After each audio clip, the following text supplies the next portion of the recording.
English నేర్చుకుని అనర్గళంగా మాట్లాడాలనుకుంటున్నారా? అయితే వెంటనే కాల్ చేసి రిజిస్టర్ అవ్వండి. Right, welcome to Suman TV. నేను మీ చందు యాదవ్. ప్రస్తుతం ఈ మధ్యకాలంలో మనం తరచూ వార్తల్లో కానీ న్యూస్లో కానీ చూస్తూనే ఉన్నాము. పెళ్ళి అయిన తర్వాత ప్రియుడితో కలిపి భర్తను చంపేయటం, అడ్డు వచ్చిన వారిని చంపేయటం, ఇవన్నీ కూడా ఈ మధ్యకాలంలో చాలా ఎక్కువగా వినిపిస్తూ ఉన్నాయి, ఎక్కువగా చూస్తూనే ఉన్నాము. ఎందుకంటే ఇష్టపడి పెళ్లి చేసుకునే వాళ్ళ బాధ కొంతవరకు అయితే, కొంతమంది అరేంజ్ మ్యారేజ్ చేసుకున్న వాళ్ళు కూడా ఈ విధంగా హత్యలకు గురవుతున్నారు భర్తలు. దీనిపైన సుమన్ టీవీ ఒక వీడియో కూడా చేసింది, భర్తలకు రక్షణ ఇదని చెప్పి. దీనికి సంబంధించి అసలు నేటి యువత ఇవన్నీ చూసిన తర్వాత పెళ్లి పట్ల వాళ్ళ అభిప్రాయాలు ఏ విధంగా ఉన్నాయో అని అడిగి తెలుసుకునే ప్రయత్నం చేద్దాం. ప్రస్తుతం విశాఖ సముద్ర తీరం వద్ద ఉన్నాం. ఇక్కడ కొంతమందిని అడిగి యువత ఏ విధంగా ఇప్పుడు ఇంత జరుగుతున్న తర్వాత పెళ్లి చేసుకుంటారా చేసుకోరా అనే విషయాలు అడిగి తెలుసుకునే ప్రయత్నం చేద్దాం. పెళ్లి చేసుకోక బాబు, సంపుతారు మళ్ళా రావు. ఇంకా పెళ్ళిళ్ళు కూడా వేస్ట్ అని, పెళ్ళిళ్ళు వేస్ట్. బాగున్న పనులను చూసుకున్నాం అనుకో, ఎవడెవడో తోలు వదిలేసింటాడు. పెళ్లి చేసుకుంటే పిల్ల చంపేస్తుంది, లవ్ చేసి పెళ్లి చేసుకుంటే వాళ్ళ తల్లిదండ్రులు చంపేస్తున్నారు. పెళ్ళి అయిందా? అవలేదండి ఇంకా. మరి ఇంత వయసు వచ్చింది కదా, పెళ్లి చేసుకుంటావా? పెళ్లి చేసుకునే అనే ఒక ఆలోచన అంటూ మనకు వచ్చిందంటే నెక్స్ట్ 3-4 రోజులకి మన కోసం కోసే గొర్రెని 10 మందికి పెట్టాల్సి వస్తుంది. ఓకే. ఎందుకంటే ఇప్పుడు ఒకప్పట్లోన పెళ్ళి అంటే కుటుంబం వచ్చి హ్యాపీగా 1 నెల 2 నెలల పాటు అందరూ హ్యాపీగా ఉండి ఎంతో ఒక కొత్త అమ్మాయిని ఇంట్లోకి తీసుకొని వచ్చి ఆ అమ్మాయితోటి సంసార బాధ్యతలు అన్నీ అప్పచెప్పే కాలం ఎప్పుడో పోయింది.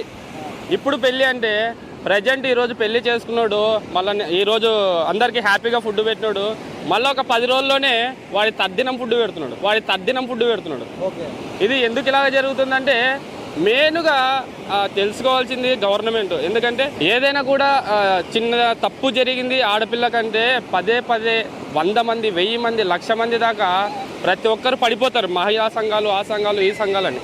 మరి ఇప్పుడు ప్రస్తుత కాలంలో చూస్తుంటే హనీమూన్కి పోయిన భర్తని, ఇంట్లో ఉన్న భర్తల్ని, హాస్పిటల్కి వెళ్ళిన భర్తల్ని ఎక్కడ కూడా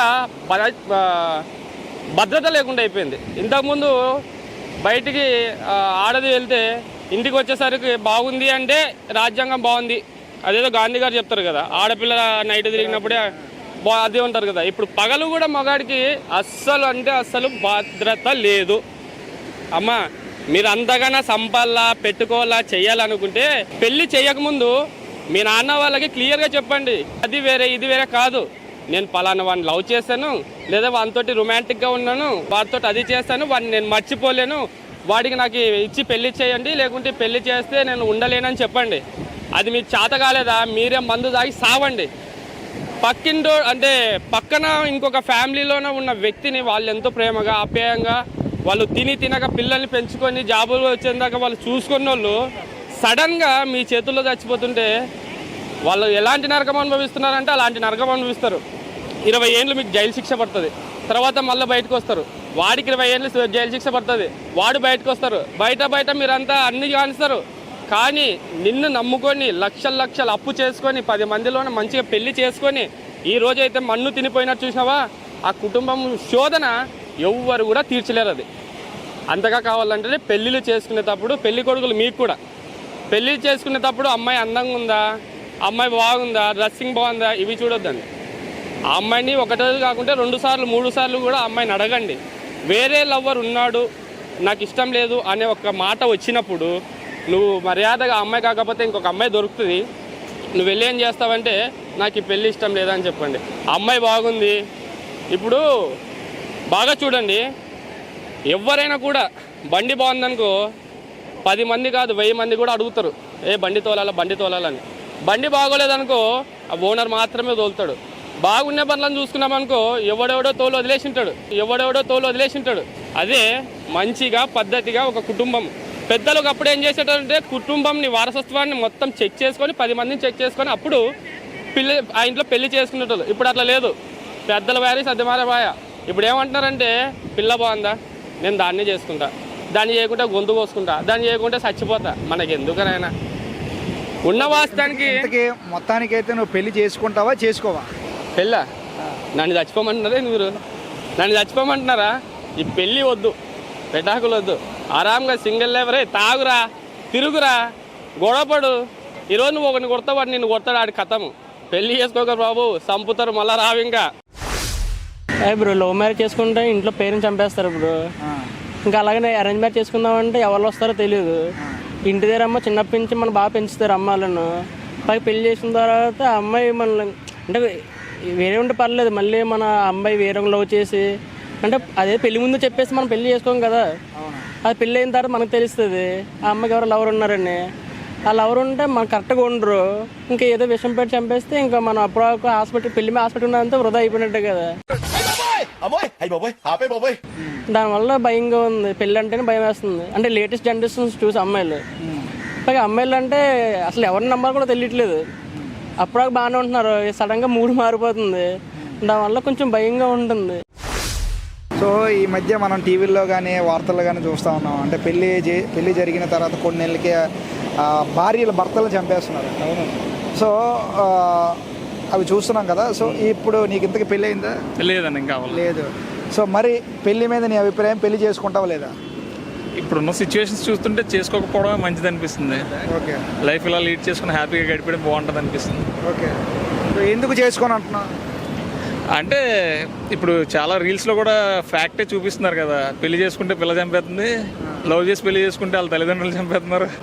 ఇవన్నీ చూసిన తర్వాత ఏది చేసుకోకుండా ఉండడం మంచిది అనిపిస్తుంది అన్న. ఓకే, హ్యాపీగా ఉండొచ్చు, యాతం లేదు, ఎవరికి సమాధానం చెప్పాల్సిన అవసరం లేదు. లేదు మనకు నచ్చినట్టు తిరగచ్చు, ఫ్రీడమ్ ఉంటుంది. ఓకే, తిన్నామా, పడుకున్నామా, తెల్లారిందా అంతే. అంతే కదా. నీ పేరు? కార్తిక్ అన్న. కార్తీక్. సో పెళ్ళి అయిపోయిందా? అవ్వలేదండి. అవ్వలేదు. మరి చేసుకుంటావా? ఉద్దేశం లేదండి. ఇప్పుడు దెబ్బేస్తున్నారు అమ్మాయిలు అందరూ. ఓకే, పెళ్లి చేసుకుందాం, లవ్ చేద్దామన్నా అమ్మాయి దెబ్బేస్తుంది, పెళ్లి చేసుకుందామన్నా లాస్ట్ వరకు ఉండట్లేదు. ఇంకేం చెప్తాను, ఎట్ల మీద ఓపు లేదు ఇంకా అమ్మాయిల మీద. ఓకే. సో పెళ్ళి అయితే చేసుకోవచ్చు కదా. ఎందుకన్నా మోసం చేస్తున్నారన్న, యూజ్ లేదు. అమ్మాయిలు టైంపాస్గా యూజ్ చేస్తున్నారు, మనం కరెక్ట్ కాదు కదా. దానినే బెటర్, సోలో లైఫే సో బెటర్, చాలా బెటర్. ఎవరైనా పెళ్లి చేసుకుంటారు, పెళ్ళిళ్ళు వేస్ట్ అని, లవ్వే వేస్ట్ అని. లవ్ చేస్తే ఇప్పుడు ఈరోజు డబ్బు కనిపించింది అనుకో మన దగ్గర, రేపు ఇంకోటి దగ్గర కనిపిస్తుంది. అందరి దగ్గర కనిపిస్తుంది. ఈరోజు మన దగ్గర ఉండొచ్చు, రేపు ఉండకపోవచ్చు. ఆడి దగ్గర కనిపిస్తే ఆడితో తెంగేస్తున్నారు, మన దగ్గర కనిపిస్తే మనతో వస్తున్నారు. ఎందుకని లవ్వులు వేస్ట్ అని.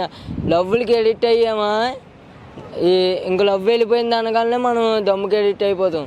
మనకి బుర్ర పంచేదని. ఎందుకని లవ్వులు వేస్ట్, పెళ్ళిళ్ళు వేస్ట్. నీటికి ఇంట్లో ఉన్నని పెంచుకోవడం బెటర్ ఏమో నాకు తెలిసి. అయితే అమ్మ నాన్న మన పోషిస్తున్నారని, మనల్ని ఎలా పోషిస్తున్నారో మనం అలాగే పోషించాలి. అది చాలు మనకి, వాళ్ళే మన దేవుళ్ళు అంతే. పెళ్లి చేసుకోవడానికి ఏమైంది? పెళ్లి చేసుకోవచ్చు కదా. పెళ్ళిళ్ళు కూడా వేస్ట్ అని. పెళ్ళిళ్ళు వేస్ట్, పెళ్ళి అయినా అంతే. ఈరోజు మన దగ్గర డబ్బు ఉంటుంది, రేపు ఎవడన్నా లైన్ వేస్తే ఆడితే వెళ్ళిపోతారు. అది వేస్ట్ అని. చనిపోడు వాడు ఉరి వేసుకోవడాలి. ఎందుకని అవన్నీ. అన్న నీ పేరు? సాయిరాజ్. సాయిరాజు. ఎక్కడి నుంచి వచ్చావు? హైదరాబాద్. ఏజ్ ఎంత? 30.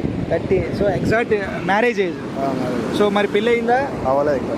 సో మరి చేసుకుంటావా? చేసుకుంటా, మంచి అమ్మాయి దొరికినప్పుడు ఆ అమ్మాయి మంచిదై ఉంటే చేసుకోవచ్చు, ఏముంది దాంట్లో బాధలేదు. ఓకే, ఎట్లా తెలుసుద్ది మంచి అమ్మాయిని? మనం ముందే చూసుకుంటాం కదా అమ్మాయిని, కొన్ని రోజులు మనం చూసుకుని మాట్లాడి అప్పుడు దాన్ని బట్టి చేసుకుంటాం. ఓకే, లేదా అనుకుంటే ఇంకా మనకు ఇంట్రెస్ట్ లేదు అంటే చేసుకోవడం. ఓకే, లేదు. సో ఈ మధ్యన మనం చూస్తున్నాం న్యూస్లో, పెళ్లి చేసుకున్న తర్వాత అది అరేంజ్ మ్యారేజ్ కావచ్చు, లవ్ మ్యారేజ్ కావచ్చు, పెళ్ళి అయిన కొన్ని నెలలకే భర్తని చంపేస్తూ ఉన్నారు. సో ఈ సంఘటనల పట్ల నీ అభిప్రాయం? ఇంకా అలాంటి వాళ్ళు ఉంటారు కాబట్టి తప్పదు. దానికి కొంతమంది ఉంటారు, అందరూ అలా ఉంటారు అని చెప్పి మనం చెప్పలేం కదా. 100లో ఒక 30 మంది 20 మంది అలా ఉంటారు. మిగతా వాళ్ళు అందరూ మంచి వాళ్ళు ఉండొచ్చు కదా అని ఒప్పుకొని నాకు. అదరో నీ పేరు? నా పేరు హైమన్ రాజు అన్న. హైమన్ రాజు. సో ఎన్ని సంవత్సరాలు నీకు? 20 అన్న. 20. సో ఇప్పుడు మరి రేపు పొద్దున కొంత ఏజ్ వచ్చిన తర్వాత నువ్వు మరి పెళ్లి చేసుకుంటావా? దేనికన్నా పెళ్లి చేసుకుంటే పిల్లలు చంపేది టీవీలో వస్తున్నాయి కదన్నా. కొన్ని లవ్ చేద్దామంటే అమ్మాయిలు మోసం చేయదు. ఎందుకని మనకి సింగిల్ లైఫ్ బెస్ట్ అని. పెళ్లి చేసుకోనండి. అందరూ అలా ఉండరు కదా. అందరూ అలాగ ఉండకపోతే కొన్ని ఒకళ్ళు తగిలితే మనకి మరి అయిపోతాయి. ఉండాలన్నా సింగిల్గా ఉండి అంతకాలం బతుకుతే అందరూ సింగిల్ బెస్ట్ అన్నా. సో సో ఇది ఆ ప్రస్తుత విశ్లేషణ. చాలా మందితో మాట్లాడటం జరిగింది. ప్రతి ఒక్కరు కూడా వద్దు బాబాయ్ మాకొద్ది పెళ్ళిళ్ళు అంటున్నారు. ఎందుకంటే లవ్ చేస్తే లవర్ మోసం చేస్తుంది, పెళ్లి చేసుకుంటే పిల్లని చంపించేస్తుంది. సో మాకొద్ది ఈ పెళ్ళిళ్ళు అంటూ కూడా ప్రతి ఒక్కరు కూడా చెప్తా ఉన్నారు. సోలో లైఫే సో బెటర్ అంటూ కూడా చెప్తా ఉన్నారు. ఎందుకంటే తిన్నామా పడుకున్నామా తెల్లారిందా ఈ విధంగా ఉంటే చాలన్నా ఎందుకు ఈ పెళ్ళిళ్ళన్నీ కూడా టెన్షన్ పడడం, మనకి ఏం జరుగుతుందో ఎప్పుడు చచ్చిపోతామని బిక్కుమంటూ బ్రతుకు మనకు అవసరం అంటున్నారు. సో మరి మీరేమనుకుంటున్నారో కింద కమెంట్లో అయితే మీరు కమెంట్ చేయండి. పెళ్లి చేసుకుంటారా చేసుకోరా? సో చూస్తూనే ఉండండి సుమన్ టీవీ. వీడియో జర్నలిస్ట్ రవితేజతో చందు, సుమన్ టీవీ విశాఖపట్నం.